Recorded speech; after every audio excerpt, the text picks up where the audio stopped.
being away for so long, was that what you expected feeling like when you were in there? I really didn't know what to expect. So much has changed since my last fight. I just came in with an open mind and know that I worked extremely hard every single day of this camp, fought every single sparring session like I fought here today, and just did everything I could think of to get ready so I can come in here and bring my best. And obviously a pretty dominant performance, 29-27 and 230-26. Were you overall happy with your performance? Was that kind of what you were, shooting for? I mean, I immediately can see where I can do better and where I'm capable of doing better. Different places and positions where I feel like we got stuck that I am going to take back to the drawing board and work on. No, it's definitely not a perfect performance. I have a ton of things that I can do better, and I will. And I want to do better, so I will. It's been a few years since you competed and a few years since you've been sitting in the winner's circle. Like, how many times over the past couple of years has this been in your head to be back in this position? I mean, it's on my mind all the time. I've been fighting my whole life. I've been competing in things of this nature my whole life. Decisions or not, and just coming in here and getting my win and being able to take it home and show myself and show the people that I care about that this is exactly where I'm meant to be, and silence any doubt of my own or any other people. Like, yeah, this wasn't the greatest performance of my life. Gabby is a great fight for me to have, and it's only up from here as well. But I also am still very humbled and know that at any moment you're an underdog, and any moment, all of these people are tough. So I just got to stay chill about it, keep working hard, take everything that I saw, felt, went through this moment, take it home and improve it some way, some shape or form. You mentioned in the post-fight that you felt honored to face her, and her record doesn't necessarily jump out right at a person, and that she also missed weight. What do you feel is it about her that you felt so honored to face her? Is there a past history or anything like that? Yeah, I mean, Gabrielle's been, she's been toe-to-toe with so many extremely tough women, too. You can't finish that girl. She's got more heart than a lot of people that I felt in there, and that was very obvious the second we put hands on each other. The look in her eye, the way that she's in there breathing, like she's game and she's ready, and her record doesn't need to reflect that. She's dangerous. Every one of these girls is dangerous, but Gabby is definitely dangerous. Fighting somebody that has fought all of these girls, that are top contenders. She's coming off of some losses. I find someone coming off of losses much more dangerous than someone that's just riding the wind wave. So, I took her very seriously. This is a terrifying fight for me.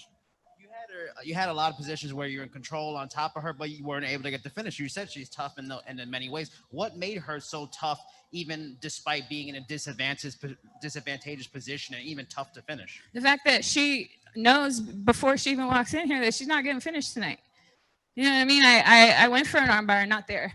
I went for body shots. I went for knees. I went for the head. I attempted looking at chokes, but she was ready. Going for different throws, going for things that are my strengths that I thought were more of her weaknesses, and she was still game. You know what I mean? She knows she's not getting finished.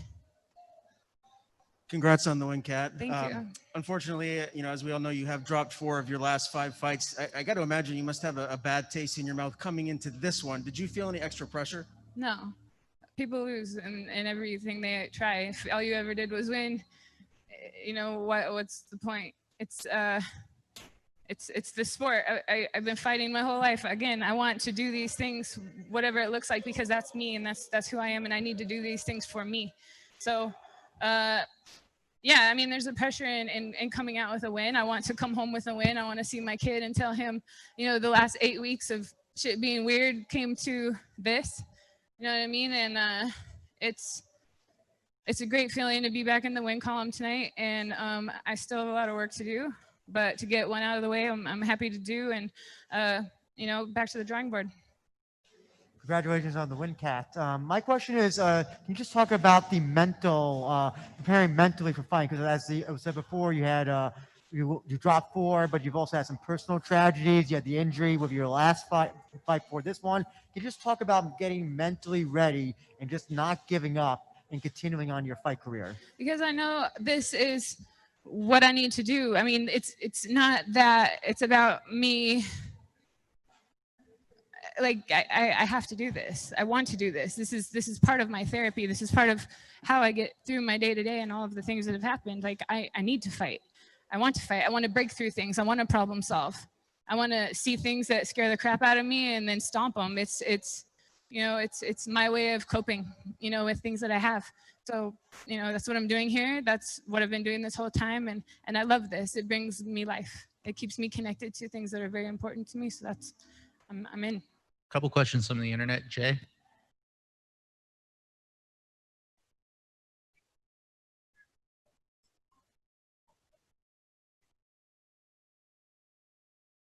I do. Now I'm sitting here. I understand my cardio. I understand, going against somebody that's dead set on you not getting that completion.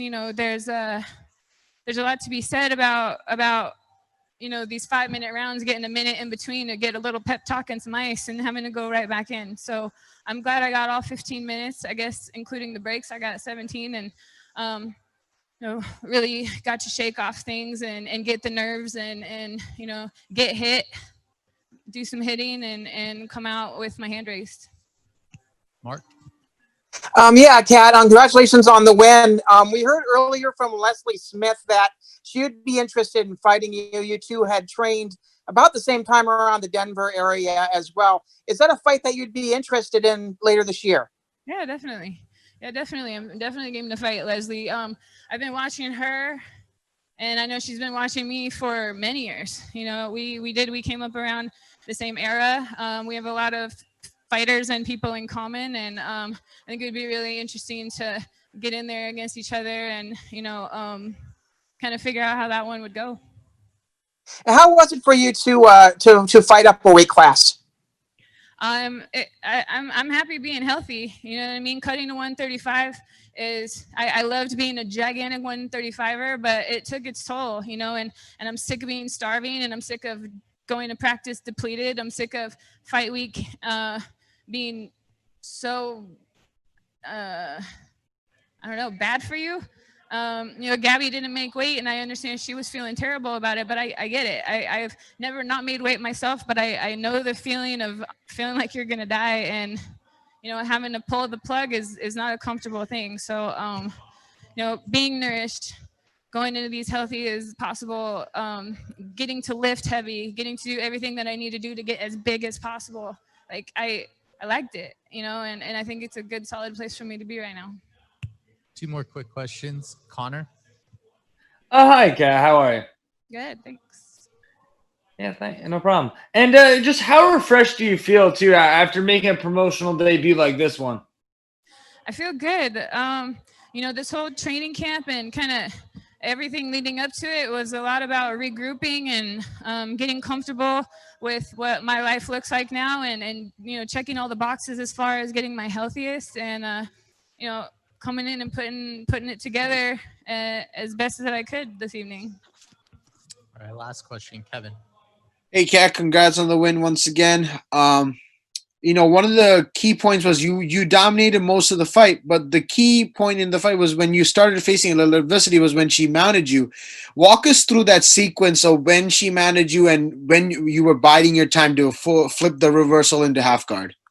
I have actually gotten my wrist slapped in practice for landing in those positions because I get very greedy sometimes with my takedowns, and I know I'm going to hear it. My coach, Justin Flores, couldn't be here tonight because he has a new baby on the way, and it made more sense for him to be home, and that something I totally understand. But one thing that I get in trouble for, and one thing that we've worked on is that I do get a little bit greedy with trying some of these throws and things off the cage especially, and it seems as though I don't remember exactly. It seems as though I pulled mount and she took advantage. She got another wind on top because what's better than mount and elbows and punches and being heavy in the hips? And I could hear her coaches, they were coaching her right, telling her to settle her hips and say hi. And I did feel how much energy she was putting into those punches, and it was kind of one of those things where it was like I'm gonna save up everything. I'm going to wait and grab that arm and go for it. And hopefully at the moment, it's going to be enough to topple her over, those upas are something that I'm pretty good at. So I was happy it worked. All right. Thank you very much, Kat. Yeah, you're welcome.